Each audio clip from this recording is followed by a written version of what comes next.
Selamat siang, Assalamualaikum warahmatullahi wabarakatuh. Halo teman-teman podcast semua, selamat datang kembali di Kecapi Bersuara, Kampung Setara Ramah Anak dan Berdaya. Nah, untuk episode kali ini bertepatan dengan momen spesial Hari Anak Nasional yang ke-42 di tahun 2026 ini, kita mau ngobrolin sebuah topik yang dekat banget sama keseharian para orang tua pastinya. Zaman sekarang yaitu, mungkin tantangan ngasuh anak beda banget dengan zaman era dulu ya. Dari isu screen time, gizi, sampai kesehatan mental anak. Untuk bedah masalah ini, siang hari ini podcast Kecapi Bersuara sudah hadir pakar dari obrolan tema kita ini yaitu kesehatan fisik dan mental anak di era modern. Selamat datang Dokter Dia, selamat datang ya Allah. Terima kasih sudah hadir menyempatkan waktunya di Kecapi Bersuara. Nah, Terima mohon maaf kalau kasih. saya salah sebut nama gelar ya. Kalau saya Dokter Dian Novitasari MARS ya dok ya. Betul, MARS apa itu dok? Panjangnya dok? Magister Administrasi Rumah Sakit. Magister Administrasi Rumah Sakit. Tepuk tangan sekali lagi buat Bu Dokter dulu sebelumnya. Oke, Bu Dokter, sesuai dengan tema kita ya yang siang hari ini tadi saya sampaikan tentang kesehatan fisik dan mental anak di era modern. Dok, saya pengen tanya kabarnya dulu deh dok. Sehat dok? Alhamdulillah sehat. Alhamdulillah. Bahagia. Bahagia ya. Itu yang paling penting Yang dok. paling penting. Dokternya sehat, bahagia, otomatis bisa menular ke forum anak ke anak karya kota Cirebon menjadi sehat dan tersedia. Tepuk tangan dulu ya.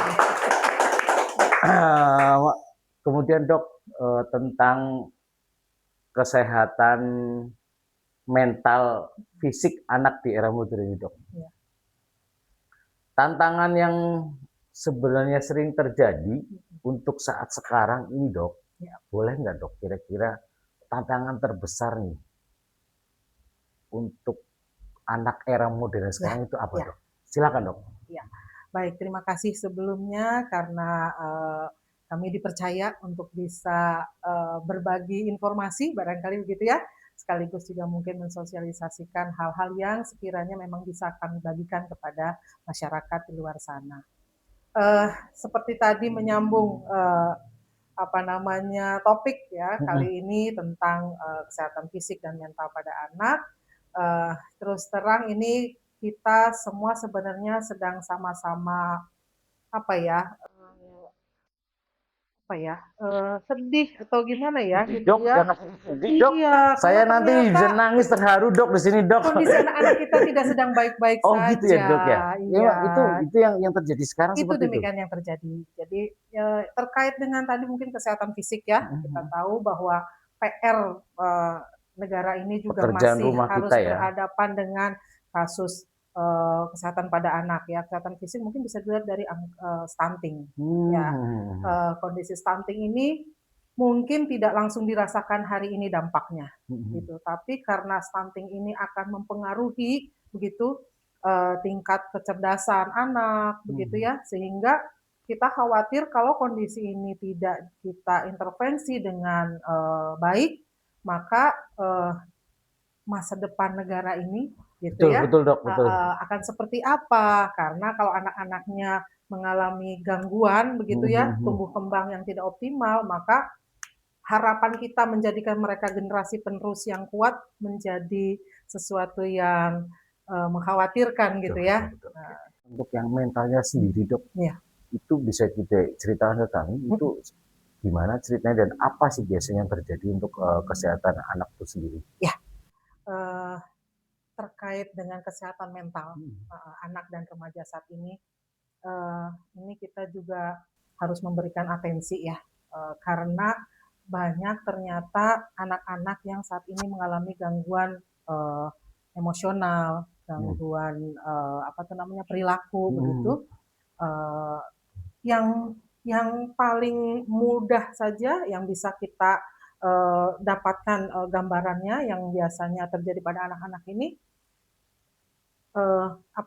gangguan kehilangan nafsu makan, Itu yang kehilangan gangguan tidur begitu, kemudian juga mulai adiksi pada apa tuh namanya, gadget gitu, gadget ya, sehingga handphone, mereka biasanya kalau mau diambil, bisa tantrum, ngamuk-ngamuk ngamuk, begitu. nangis kayak gitu ya. Iya gitu. Sampai yang mungkin pada tingkatan yang remaja yang lebih lanjut kan kadang mulai depresi ya. Hmm. Mereka menjauh dari interaksi dengan teman-temannya, lebih asik dengan dunianya sendiri, dengan gadgetnya begitu. Hmm.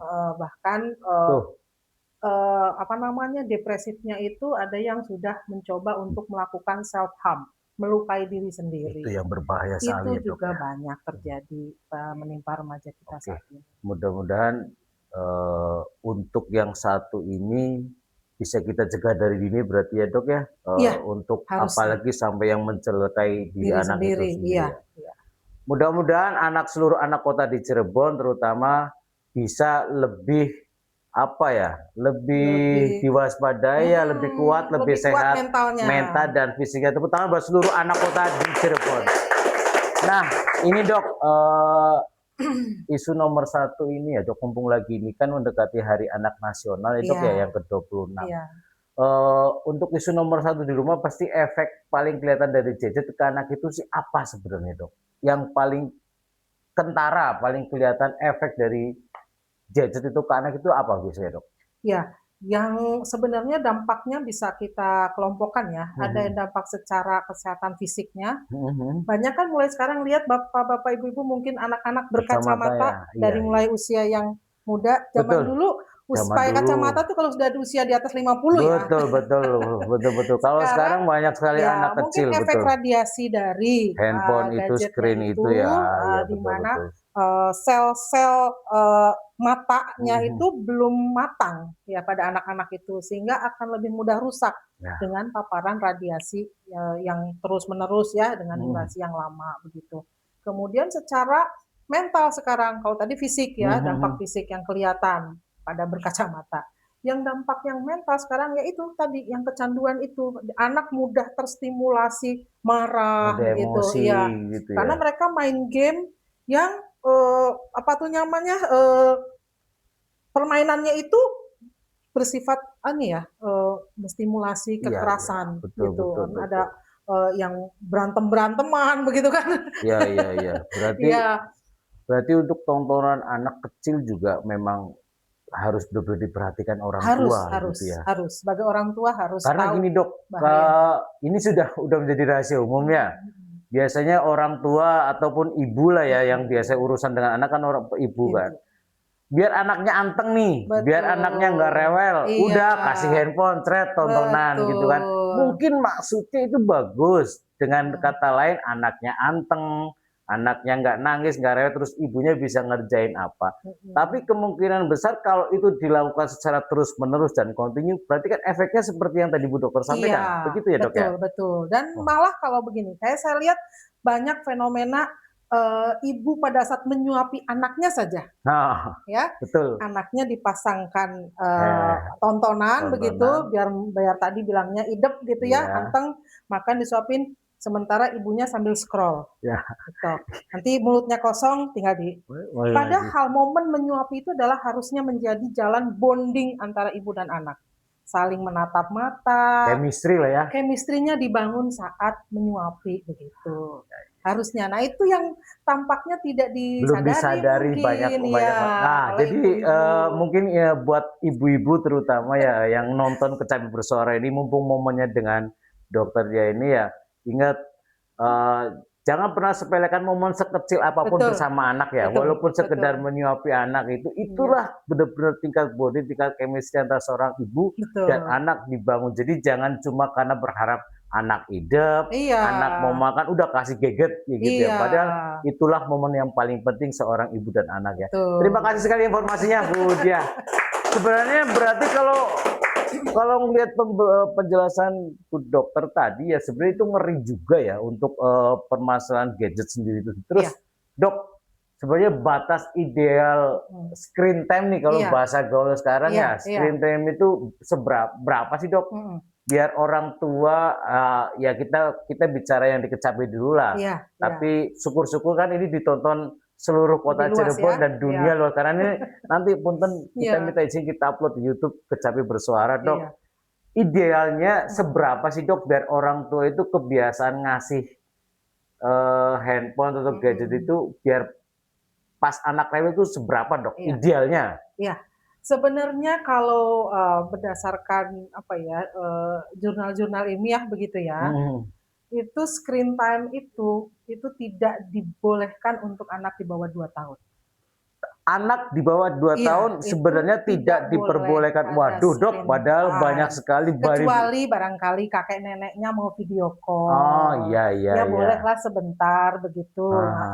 Tapi tidak menjadi apa namanya pola kebiasaan Betul begitu. betul betul. Jadi karena tadi anak di bawah 2 tahun itu sel-sel matanya juga masih sangat masih sangat muda ya, Oh, belum sangat mature. muda. Iya. Oke. Jadi akan mudah rusak kalau di dalam kondisi sel yang masih belum matang ini mendapat paparan radiasi. Ingat Ya.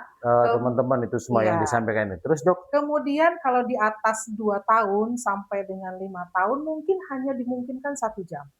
Dalam 1 hari? Dalam 1 hari, dalam 24 jam Dalam itu. 24 jam hanya 1 jam Hanya 1 untuk jam. usia di atas Antara 2 sampai 5 2 tahun. sampai 5 tahun, berarti Iya. sampai balita gitu ya? Iya, Oke, iya. kemudian Nah, dok? sementara kalau di atas 5 tahun mungkin sampai kisaran 12-an lah begitu ya. Jadi SD lah ya gitu. Iya iya SD. Itu mungkin bisa 2 jam.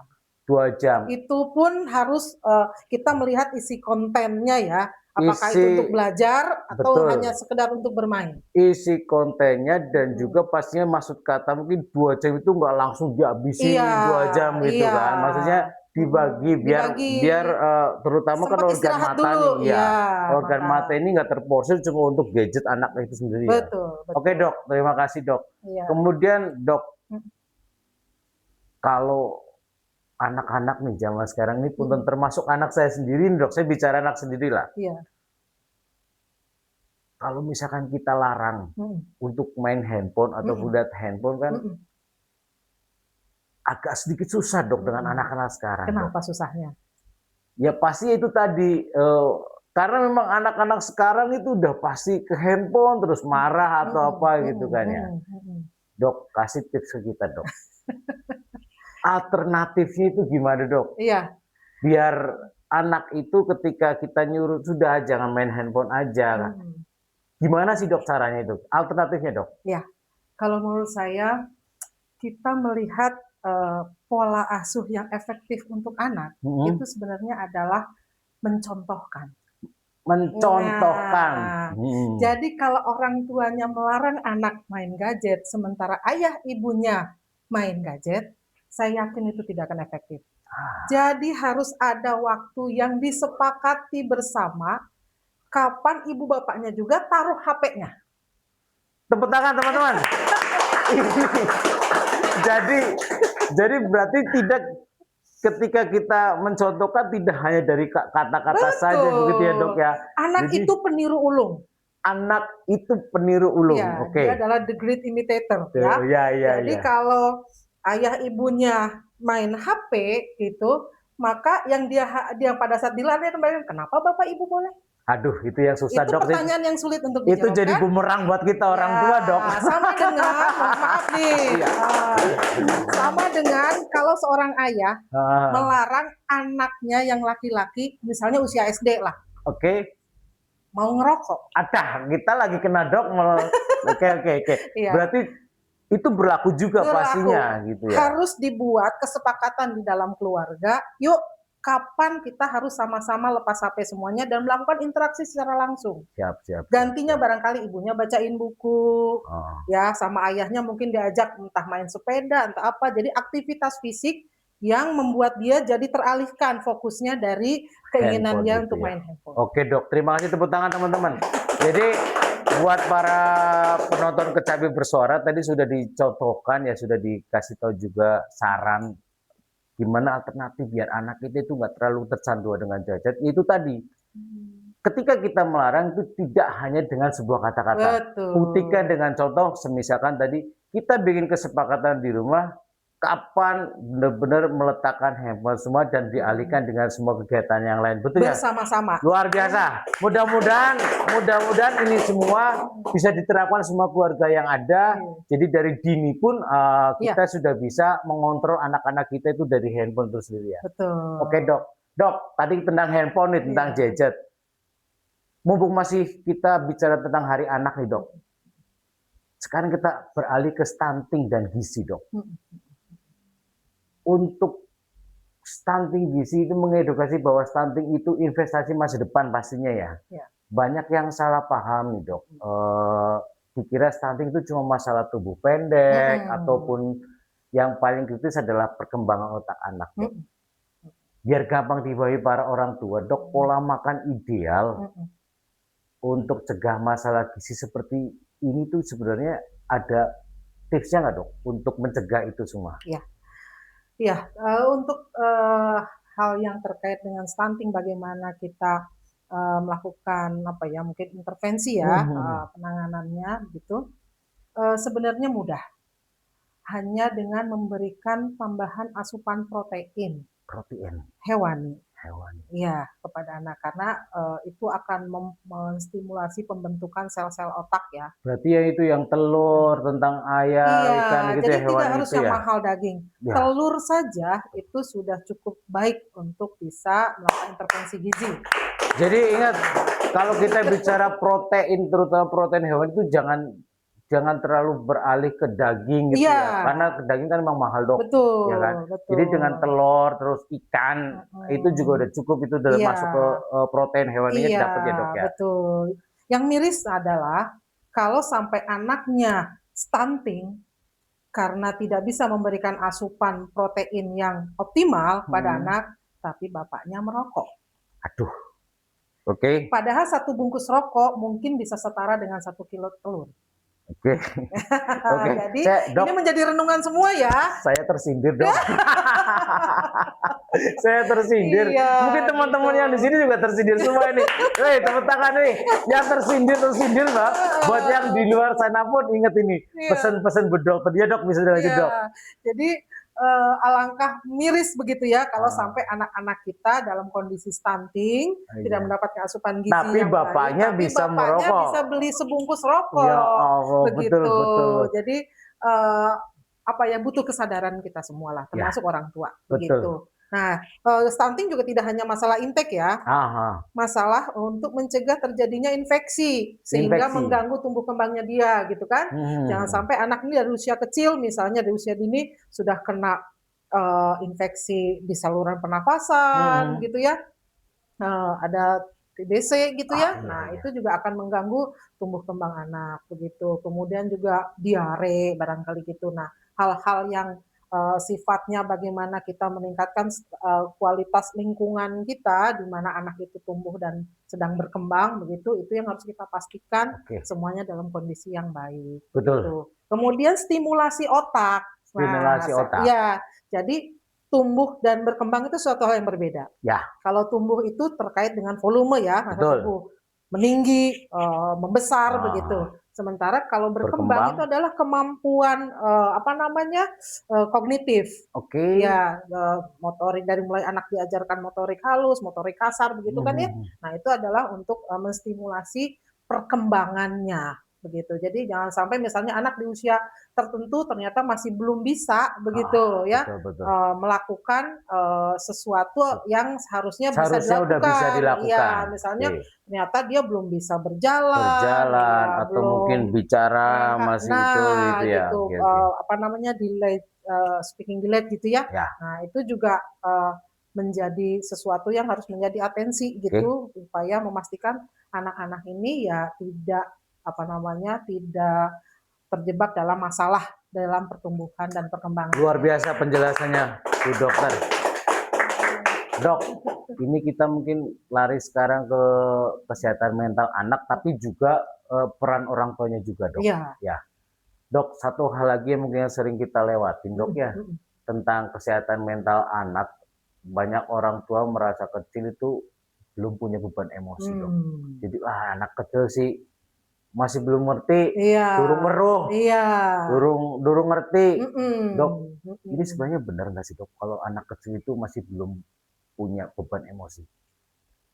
Sama sekali, keliru, ya. Sama sekali keliru berarti Keliru, ya? karena anak itu sebenarnya kan sama dengan kita ya, Hmm, gitu. Yang belum berjalan secara optimal mungkin adalah logika berpikir. logika Tapi kalau berpikirnya. perasaan, dia bahagia, dia sedih, dia kecewa, sama aja dengan kita, gitu.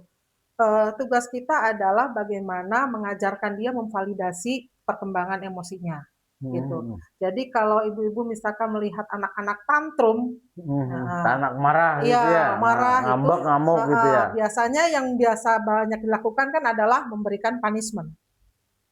Ya, Ya, hukuman. heeh, Nah, misalnya anak ngomong-ngomong nih, "Berhenti nggak berhenti nggak?" Biasanya begitu. saya Dok biasanya Ya. gitu Dok. Iya Dok. Nah, padahal itu suatu hal yang keliru begitu. Oke. Harusnya kita mengajarkan dia untuk memvalidasi, perasaannya. Jadi dia bisa paham bahwa, "Oh, ini saya sedang sedih. Oh, ini saya lagi kesel. Ini Betul. saya lagi marah." Begitu. Nah, itu divalidasi oleh orang tuanya. "Mama tahu kamu sedang marah," begitu kan? Mhm. Tapi mungkin marahnya tidak boleh merusak barang. Seperti ini, seperti Nah, itu begitu gitu ya. iya, Tetap pakai gitu. bahasa, Tetap yang pakai baik dan bahasa yang benar gitu baik ya. supaya dia tahu bagaimana belajar cara berkomunikasi, yang baik begitu ya. Karena kalau justru orang tuanya, marah, Hmm. sering marah apalagi melakukan kekerasan begitu pada anak, dia hanya sedang menyerap sebuah pembelajaran. Oh, kalau marah itu berarti saya boleh dong mencaci maki. Oh, kalau saya marah boleh dong mukul. Kalau saya marah boleh dong saya banting mainan Mhm saya. mhm mhm. Itu kalau kita tidak arahkan begitu. Dan balik lagi, jangan dicontohkan oleh orang tuanya. Begitu. Buat para bapak ibu, terutama bapak-bapak ini ya, terutama bapak-bapak yang kadang terlepas kontrol sebenarnya. Iya, Jadi ingat apa yang kita lakukan ketika anak kita lagi marah atau melakukan sebuah kesalahan, tolong seperti apa yang Ibu Dokter katakan, diarahkan.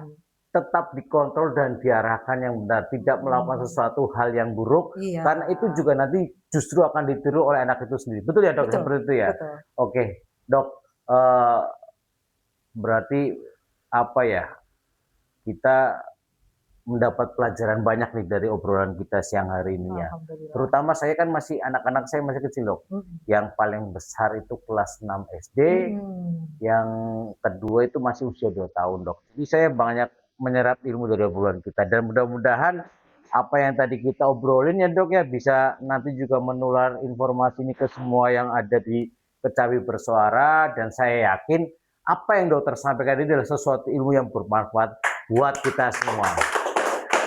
Oke, Dok, kemungkinan saya nggak berani ngobrol lebih panjang lagi nih Dok, karena saya ngerasa tersindir Dok, jadi ya mohon maaf, itu ya. mohon maaf. Ya, tapi itu lebih bagus buat kemajuan kita semua pastinya kan. Jadi gini Dok, terima kasih untuk Hmm, kehadiran siang hari ini. Sekali lagi Dok, closing nih, buat hmm, closing statement kita hmm, sore hari ini. hmm. Eh, untuk dalam rangka menyambut Hari Anak Nasional, Hmm. saya minta closing statement dokter, apa nih yang bisa diberikan ke kami di Kecapi Bersuara sore hari ini? Silakan Dok. Ya, baik. Terima kasih atas kesempatan yang luar biasa. Eh, dalam rangka Hari Anak Nasional ini, Hmm, saya hanya berpesan sebagaimana mungkin tema ya yang diangkat pada Hari Anak Nasional ke-42 tahun 2026 ini. ya, Kalimatnya mungkin sederhana, tapi mudah-mudahan bisa dimaknai ya.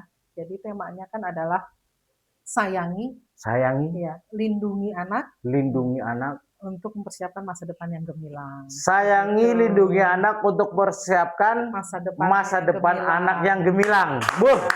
Itu kata-kata yang cuma berapa panjangnya tapi punya makna yang sangat dalam Iya, dokter ya. Oke karena ya. sayang itu apa namanya dalam ya. Melindungi juga tidak hanya sekedar kata, tapi harus ada aksi yang kita lakukan. Betul, betul. Terkait dengan Kecapi Bersuara di sini, saya sangat berharap begitu untuk masyarakat di Kelurahan Kecapi ya, Ya, dapat menjadi kelurahan yang layak untuk amin, anak, amin, gitu, amin. sehingga masa depan anak-anak anak di wilayah Kelurahan Kecapi ini Siap, Bu bisa Dokter. menjadi anak-anak Amin. generasi emas Amin. nanti ya. Amin, amin ya Allah. Yang jelas kami dari Kelurahan Kecapi pasti akan berusaha mewujudkan itu semua, karena bagaimanapun kita menginginkan Kelurahan Kecapi menjadi kelurahan yang ramah anak ya, pastinya dan berdaya sesuai dengan slogan kami, Kecapi Bersuara, Kampung Setara, Ramah Anak dan Berdaya. Terima kasih Bu Dokter untuk kesempatan siang hari ini. Mohon maaf sekali lagi sudah mengganggu waktu siangnya. Nanti kapan-kapan kita undang kembali ya untuk kita ngobrol. Mudah-mudahan berkenan Bu Dokter ya. Oke teman-teman podcast Kecapi Bersuara, itu tadi obrolan singkat kita dengan beliau Dr. Diah Novitasari, MARS ya. Banyak sekali yang sudah kita obrolin tentang anak-anak, bagaimana cara mengantisipasi biar anak kita menjadi masa depan yang gemilang. Terima kasih, mohon maaf bila ada kata-kata yang kurang berkenan ya buat teman-teman semua. Kita jumpa lagi di Kecapi Bersuara saja dengan narasumber yang tentu kurang yang masih banyak sekali ya untuk kita hadirkan, bisa memberikan sekali informasi buat teman-teman semua. Oke, terima kasih, saya Haji Ajib dan beliau Dr. Diah Novitasari. Namanya panjang dan bagus banget, sorry. Dr. Diah Novitasari, MARS ya. Pamit undur diri, terima kasih. Assalamualaikum warahmatullahi wabarakatuh. Kecapi Bersuara, bangkit, bersatu, membangun.